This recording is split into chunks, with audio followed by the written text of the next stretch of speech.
అందరికీ నమస్కారం అండి. ఈరోజు మనం అందరికీ ఆదర్శమూర్తి అయిన శ్రీరాముని జీవిత చరిత్ర తెలుసుకుందాం. ఈరోజు నేను మీ అందరికీ శ్రీరాముని గురించి కొంచెం మాట్లాడదాం అనుకుంటున్నాను. శ్రీరాము వారు హిందూ ధర్మంలో ఎంతో ముఖ్యమైన దేవుడు. ఆయనను మహావిష్ణువు అవతారంగా భావిస్తారు.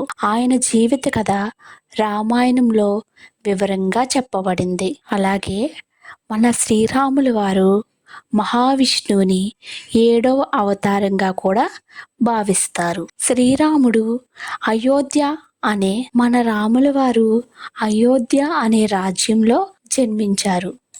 ఆయన తండ్రి దశరథ మహారాజు, తల్లి కౌసల్య. చిన్నప్పటి నుంచే శ్రీరాముడు మంచి గుణాలు కలిగినవాడు.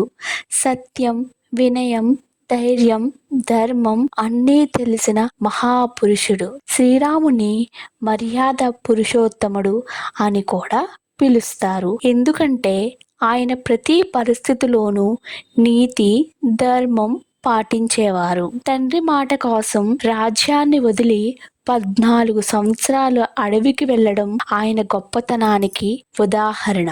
సూర్యవంశానికి చెందిన రాముడు జనకపుత్రి సీతను వివాహం చేసుకొని కైకేయి కోరిక మేరకు తండ్రి ఆదేశానుసారం 14 ఏళ్ళు వనవాసం చేశారు. రాక్షసరాజు రావణుని సంహరించి సీతను రక్షించి ఆదర్శవంతమైన రామరాజ్యం పాలించిన ధర్మమూర్తిగా ప్రసిద్ధి చెందారు. శ్రీరాముని భార్య సీతాదేవి. ఆమె ఎంతో పవిత్రమైనది.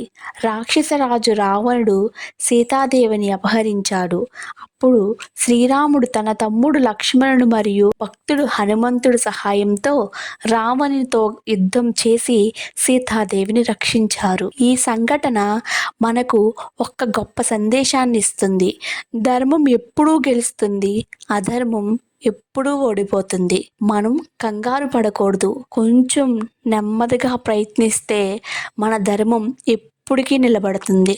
చాలామంది కంగారు పడిపోతూ ఉంటారు. ఏంటో మాకే అన్నీ వస్తున్నాయి, మేము దేన్ని ఎదుర్కోలేకపోతున్నాం, కష్టాలన్నీ మాకే వస్తున్నాయి, మేము నిజం మాట్లాడుతున్నా కానీ మాకు ఏమీ జరగట్లేదని చాలా మంది బాధపడుతూ ఉంటారు. దేనికి బాధపడకూడదు. మన ధర్మం ఎప్పుడు మనల్ని రక్షిస్తుంది, ఎల్లవెల్లా మనకు తోడుగా ఉంటుంది. వనవాసం పూర్తయ్యాక శ్రీరాముడు తిరిగి అయోధ్యకు వచ్చి రాజ్యాన్ని పాలించాడు.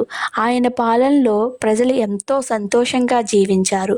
అందుకే ఆ కాలాన్ని రామరాజ్యం అని పిలుస్తారు. ఇది న్యాయం, శాంతి, సమానత్వం ఉన్న రాజ్యం. శ్రీరాముని జీవితంలో మనకి తెలుసుకోవలసిన విషయాలు: తల్లిదండ్రుల్ని గౌరవించడం. ఈ రోజుల్లో తల్లిదండ్రుల్ని వృద్ధాశ్రమంలో ఉంచుతున్నారు. తల్లిదండ్రుల్ని ఎలా గౌరవించాలి అనే విషయాన్ని మనం శ్రీరాముని జీవితంలోని ఒక సందేశంగా తెలుసుకోవచ్చు. నిత్యం సత్యం మాట్లాడాలనేది కూడా మన శ్రీరాముని జీవితంలోని ఒక మంచి విషయం.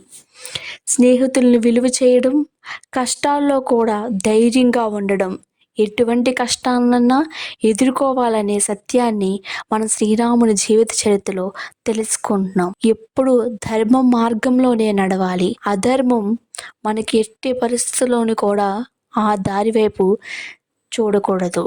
మనము కూడా శ్రీరాముని ఆదర్శంగా తీసుకొని మంచి మనుషులుగా మారాలి. ముగింపుగా, శ్రీరాముడు మనకు జీవితం ఎలా ఉండాలో చూపించిన మహానుభావుడు. ఆయన మాటలో నడిస్తే మన జీవితం సుఖమయమవుతుంది.